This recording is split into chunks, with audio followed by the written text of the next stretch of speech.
Hi, hello, and if you're new to the channel, welcome, and if you've been here before, welcome back. And we're off on a cruise.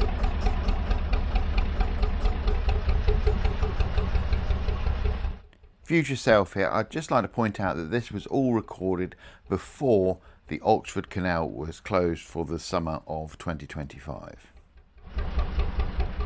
So the usual fun part, getting out of the marina. Let's hope I make less of a hash of this than I did when I had to get in the marina the other week.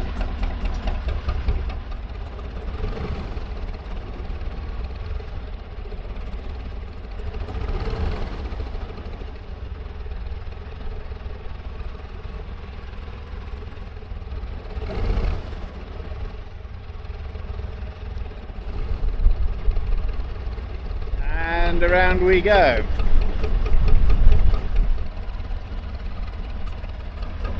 So I'd like to thank everybody that voted in the what I call the hats video. Thanks for the votes there. I will let you know in a later video which hat won, but might be a clue in this image.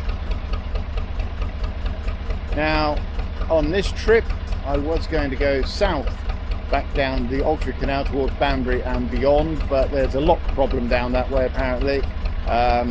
Lock got damaged the other week by a narrowboat hitting it, and as a result it's got limited traffic through it. So just to play it safe, I've decided to go north and have another go at going through those really wiggly bits that I had trouble with coming down through when I brought the boat down to Cropredy Marina to start with.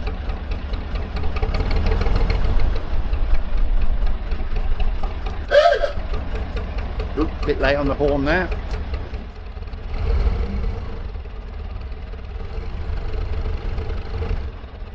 I guess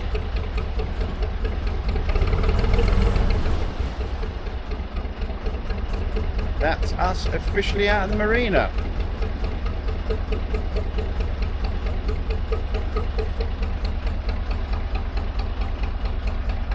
And on we go northwards. Okay, going north out of the marina, it doesn't take long until you come to your first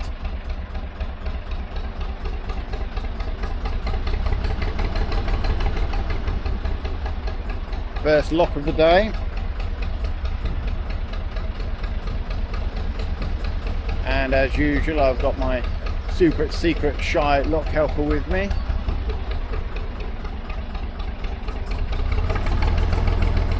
Okay, first lock of the day, in we go.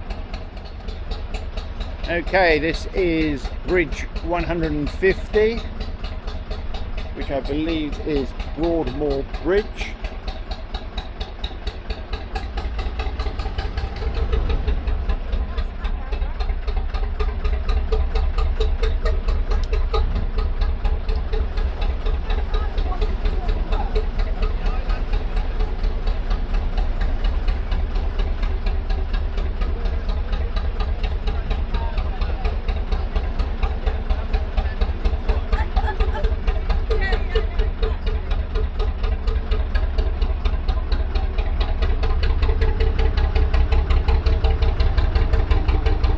We're into Broadmoor Lock.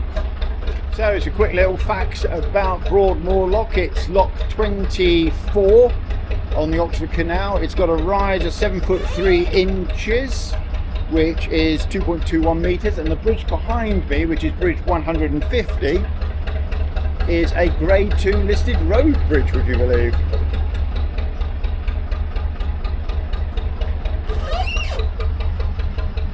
Lock gates are creaking a bit. Really getting bounced around in this lock today, all over the place.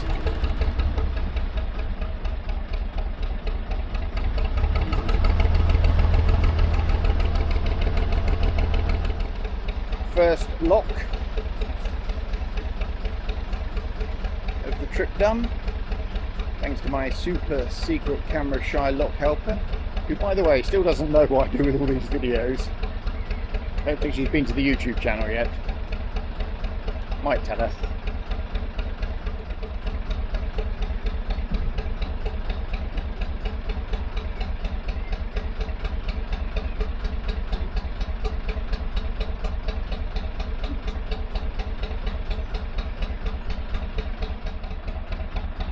Oh, that looks like a good bit of timing. Boat just coming out of the lock. So that's handy. That means it's going to be set for me.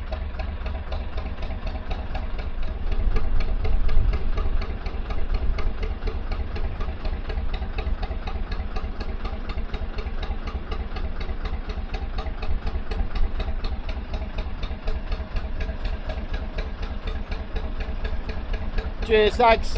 Lovely boat. Lovely boat.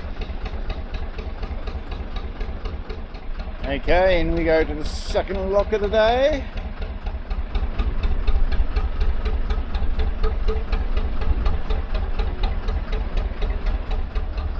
So this is the second lock of the day. This is Varney's lock. It's got a rise of 5 foot 10 inches, which is about 1.78 meters. Now, in the book is Varney's apostrophe S, so it suggests that there's somebody called Varney that the lock was named after, but I can't find any information on anybody around here called Varney.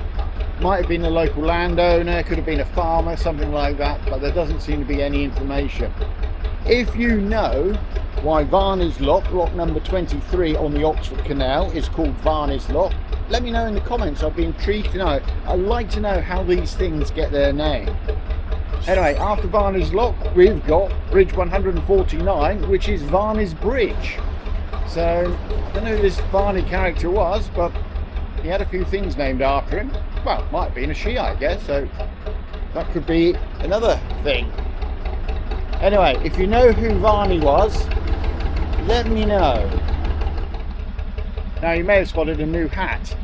I have difficulty buying hats, and I found this one at a Bucks Young Farmers Fair thing the other week. Fantastic agricultural show down in the Chilterns, really good, near Princess Risborough. And I so very rarely find a hat that fits, I just had to buy it.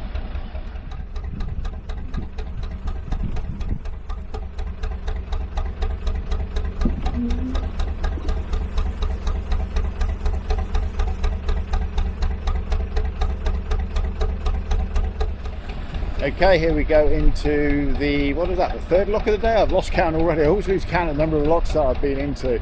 This is Bridge 148, just before the lock.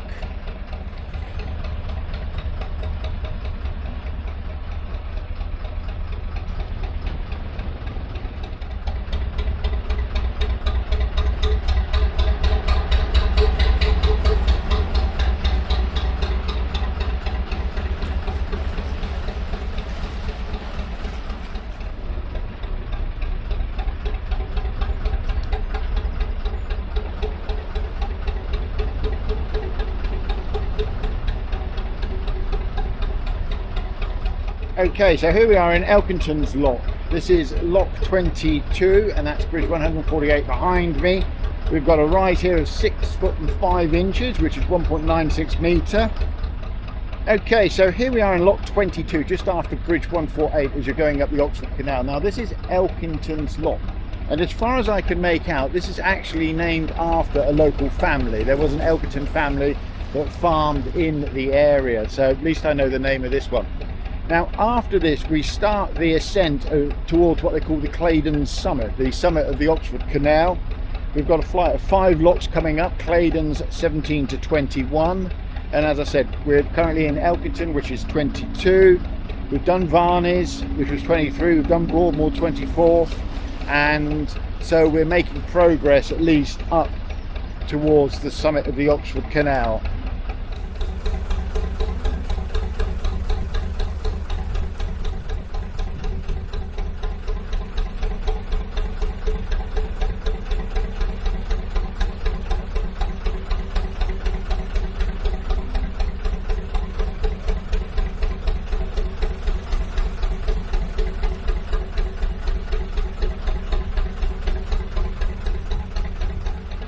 Afternoon. Right.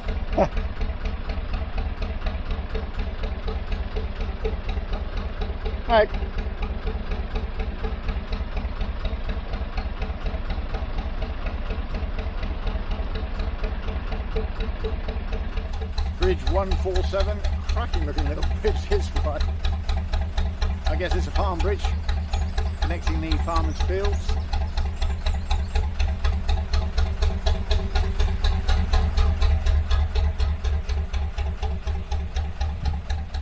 So again, I must thank everybody for their advice on steering when I came down the Oxford Canal last year. It was invaluable advice, the idea of putting power on, taking it off, not putting the tiller beyond 45 degrees. Fantastic. Really helped improve my steering. Well, I think it's helped improve my steering. I still have the occasional dodgy moment, but very, very useful advice. So thanks to everyone that put that in the comments.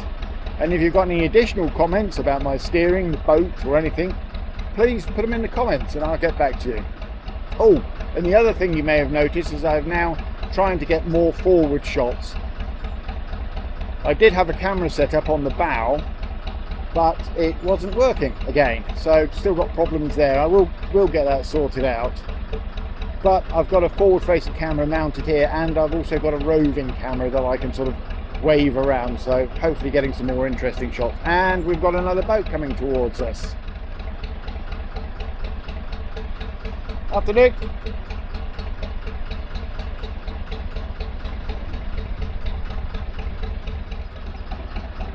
Okay, so here we go on the bridge 146 into the first of the 5 locks, the Claydon flight. We will be going up a total of 30 feet and 6 inches, which is 9.3 meters for those of you who are counting.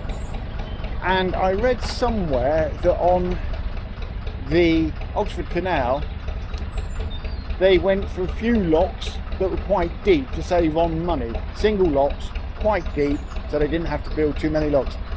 Is that true? Are the locks on the Oxford Canal quite deep?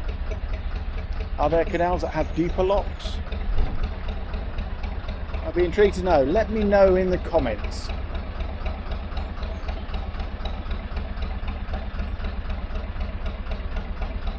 And of course my super secret camera shy lock helper got here well before me.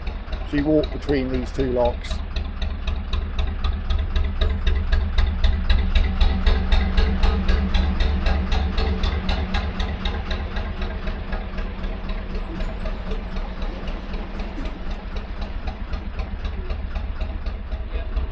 Good exercise, fresh air.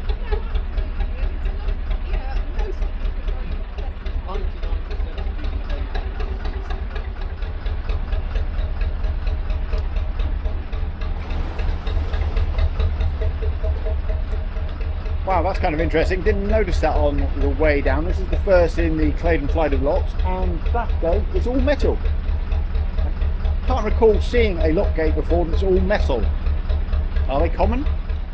Okay, so that's Claydon bottom lock done, and on to the next one. We had a CRT lock helper here. Help was much appreciated. I love the sound of that engine. It is good, isn't it? It's good. The old engine. Cheers, thanks for your help. Right. Have a good one. Yes, in fact, this is Claydon top lock. And that's Claydon top lock completed, and that puts us into the 11-mile summit pound of the Oxford Canal.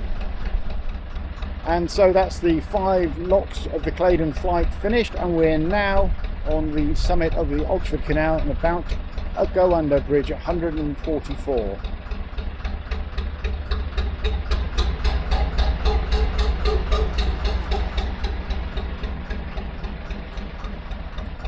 Wow, quite tight through here with the willows on my left and the boats on my right. Wouldn't like to meet the boat coming the other way, not much room to manoeuvre.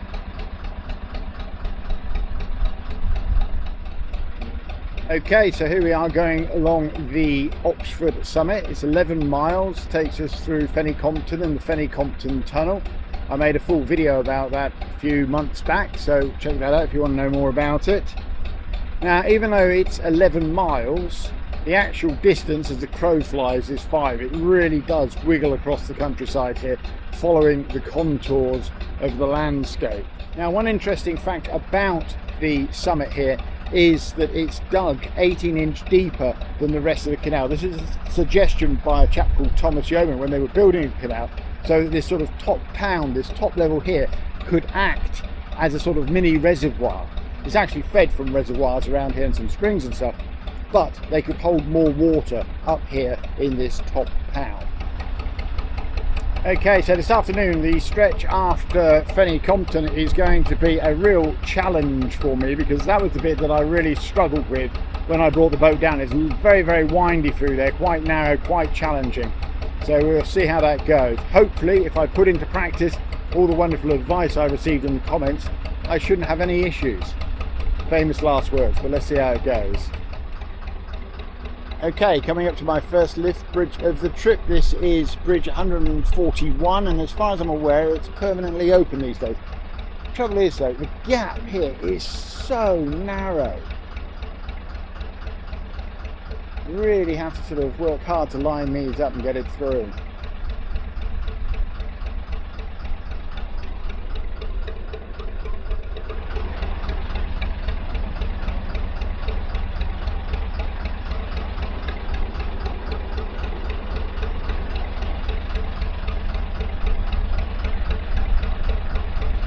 Talk about threading a needle.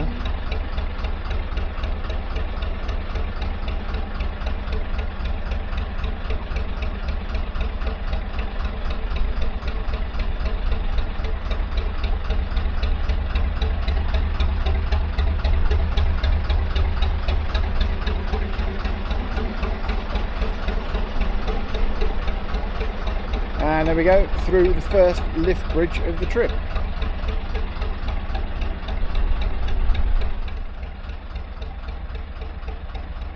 Wow, this is a fairly interesting structure. No idea what it is. I guess a former bridge of some sort. Looks quite serious bridge. A lot of brickwork involved.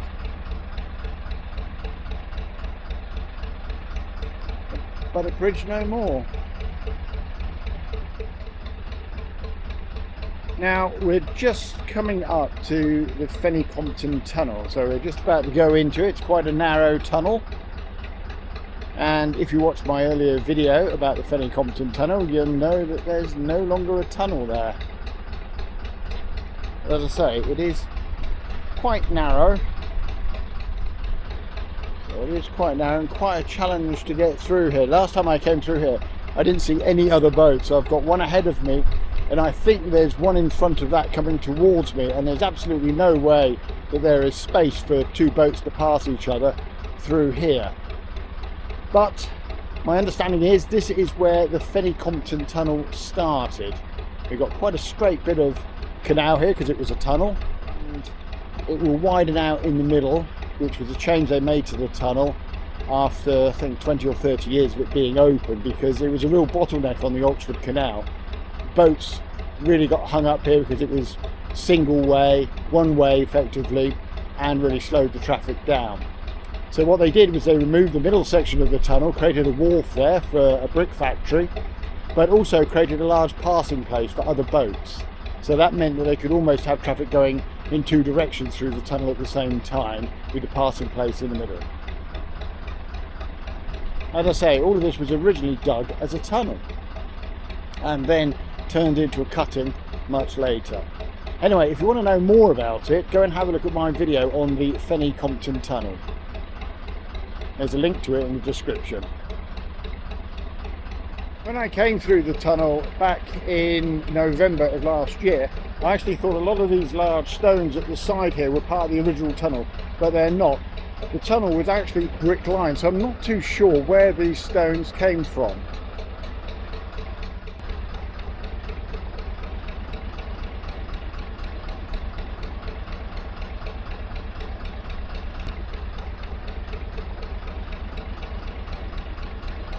It's interesting, if you look up on the side here, you can see where the original ground level would have been coming across the top of this tunnel.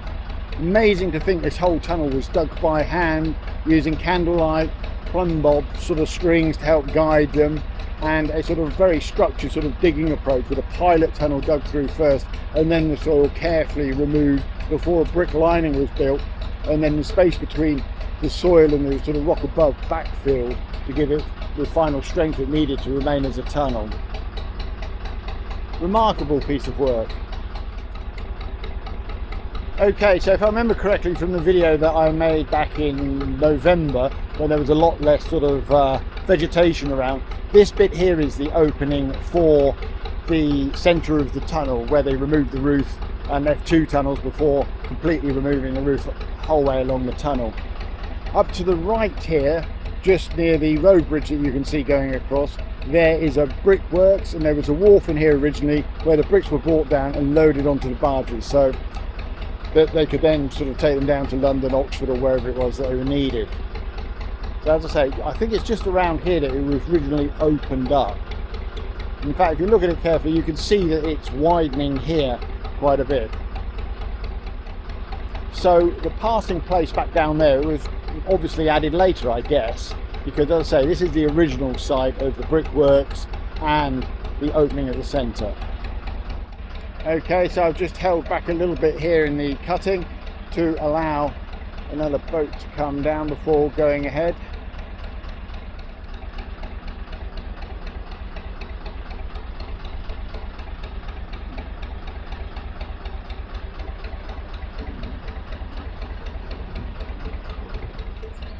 Quite remarkable. If you look back down the canal there, you just see how straight it is, considering how windy the Oxford Canal is. That bit is so straight through here. If you look forward and back down the canal, you can just see it's straight. It was a tunnel. So coming up now, we've got bridge 137. This is a crossover bridge. It's a wrought iron bridge. It takes the towpath from the left hand bank over to the right hand bank.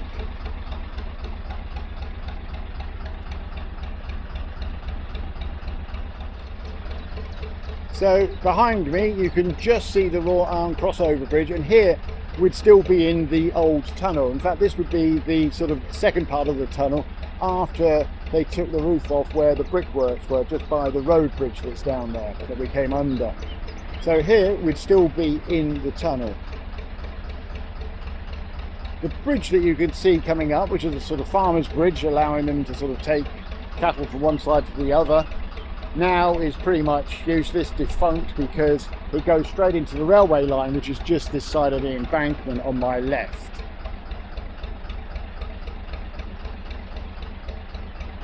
As I say, we'd still be in the tunnel here. Not much further to go to get out of the Fenny Compton Tunnel. And this bit through here is quite tricky. It's quite narrow here and quite shallow. So with the boats moored here, it's quite tricky. And from what I can make out looking at old maps, on our right here would have been some of the old spoil heaps from digging the tunnel, and the tunnel would have finished just down the end here before the bend that you can see coming up that goes around to our right. So it is quite difficult to tell from the maps, but I think it was about here, possibly a few more yards, and then that would have been the end or the entrance, depending on which way you were going, to the tunnel. And so that is the Fenny Compton Tunnel. If you look down there, you can see nice and straight all the way down the tunnel. There is no longer a tunnel. Sorry, I do seem to be rather obsessed with this tunnel. The reason being is the first time that I came through here, I was expecting a tunnel because it said tunnel on the map, although it wasn't shown as a tunnel on the map, and that really confused me. So I came down here expecting a tunnel and didn't get it. So it's fascinated me as to where this tunnel was, what happened to it, and why it was no longer a tunnel. And as I say, I think the original tunnel finished pretty much just around here, and so this would have been the portal, the entrance into that tunnel. Oh, these are the bits that worry me. This is pretty much a blind corner coming into Fenny Compton, and you just don't know what's going to be lurking around. It's quite narrow here, and yeah, there could be something coming straight towards us for all I know on that corner.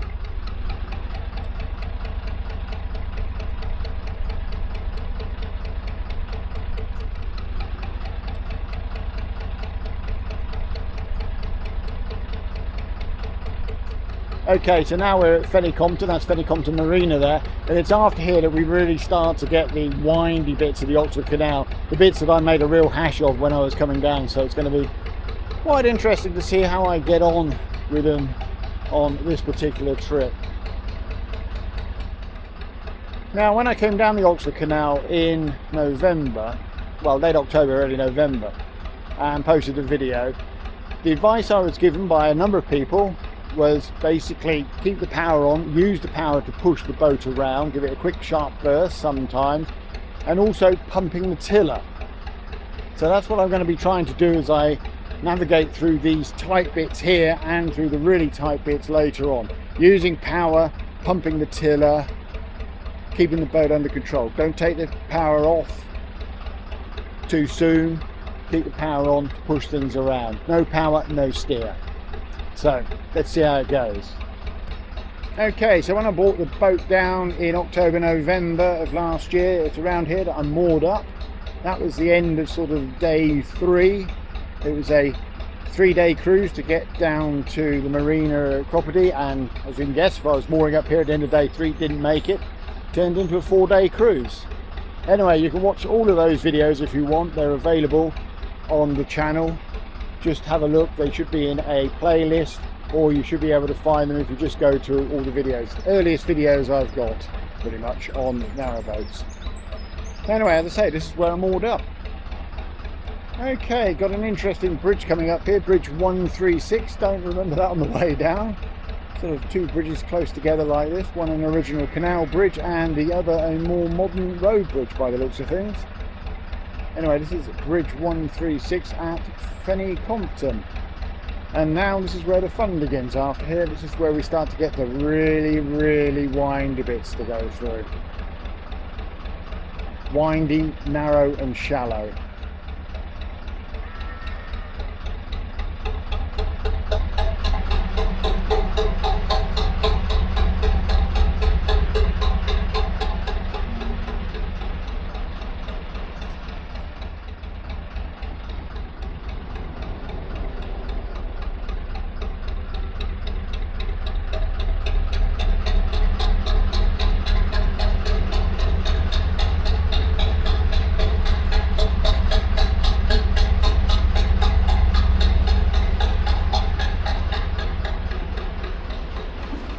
I remember coming down here when I was bringing the boat down in October, November.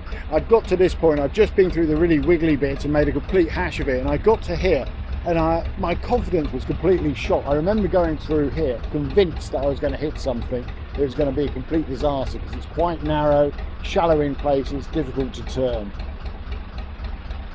Hopefully my confidence won't be so shot when I go north through the windy bits. They really are preying on my mind that much. It's going to be a real challenge. Okay, so we're now starting to get into the really windy, narrow, shallow bit on the Oxford Summit, and this is where I'm going to be putting into practice all the advice that I received on my steering and boat handling from the videos that I posted sort of last November, December when I brought the boat down. So the key things that I remember from the comments was 1, power is your friend. You don't want to go in too fast because the boat will sort of bottom down and sort of get stuck in the mud if it's shallow, but you want to keep that power on because that's the only way you're going to turn. So short, sharp bursts of power are your friend in this. Also, another thing that was mentioned was pumping the tiller. Now, I'm not entirely sure how that works, but I must admit it does seem to work. The sort of pumping of the tiller seems to help move the boat around. And finally, not taking the tiller beyond 45 degrees basically does nothing. So in the next stretch, this narrow, shallow, windy bit, I'm going to be putting all of this into practice, so let's see how it goes. Okay, so here we go, one of the first sharp corners coming up here. It's interesting, I can tell it's shallow, I can just feel it the way the boat's behaving, it's sort of where it's rocking around and the way the tiller feels, but also the engine changes sort of pitch slightly, tone slightly, sort of struggling more through the shallow water. It makes sense, I guess, it's putting a bit more load on the engine. Right, here we go. Nice sharp corner. Give it a bit of speed. Help me around. That tiller a little bit. As I was saying, it really does seem to work, and I don't understand why. It really sort of helped go around that corner, and I remember that corner coming down. I made such a hash of it when I came down. But no, that's all gone remarkably well. Very smooth, even if I say so myself. setting myself up now for a major fail, of course. One of the things I don't understand on the Oxford Canal is their love of building bridges right on the sort of apex of a bend. Here's a great example coming up here. Now, this bridge is, you know, not in a great position really. Look at that, right on the apex of the bend. Bridge 134. So you sort of, just makes it tricky basically.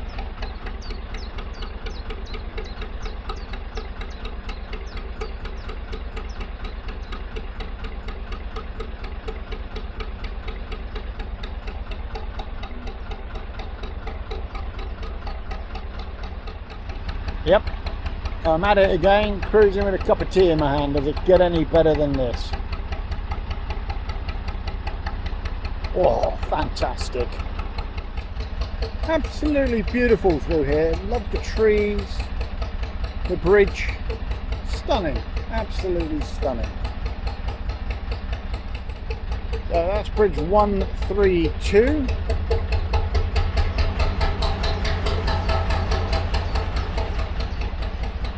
I think that's what it said, difficult to read on the other side. Yep, bridge 132.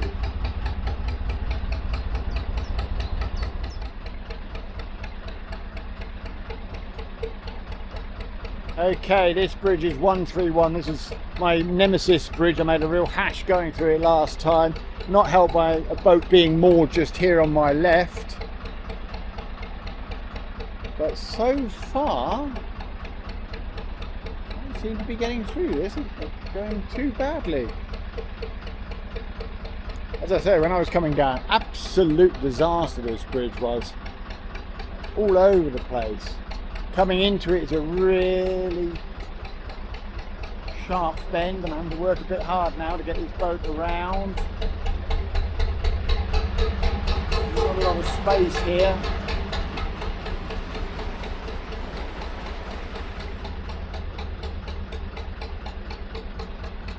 Okay.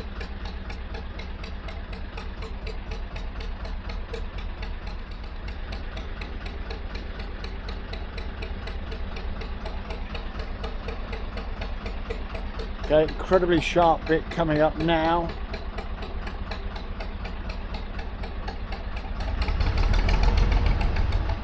Quick burst of power to help it around.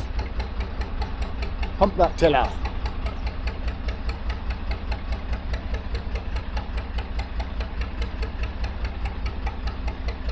And a burst of power.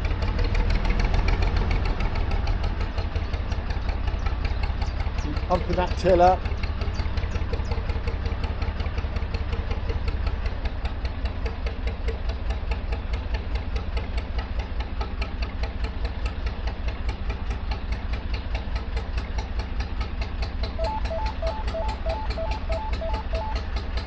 Wow, can't believe I'm through that. Absolute nightmare. Right. Well done. Thank you, super secret Shylock helper.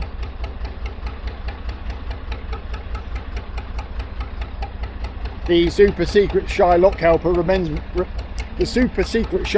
always difficult to say, remembers me going through that last time and making a complete hash of it. So wow. Whew. Glad I managed to get around that. Fantastic. Okay, so this is where the fun starts. Looking for somewhere to moor for the night. I just find this a bit tricky. Question is it too shallow at the sides to moor? Will I be able to get in somewhere? That was a problem I had when I went south on the Oxford Canal. Just couldn't get in places. It took me 3 goes to get moored up. Could get the bow in, couldn't get the stern in, get the stern in, couldn't get the bow in.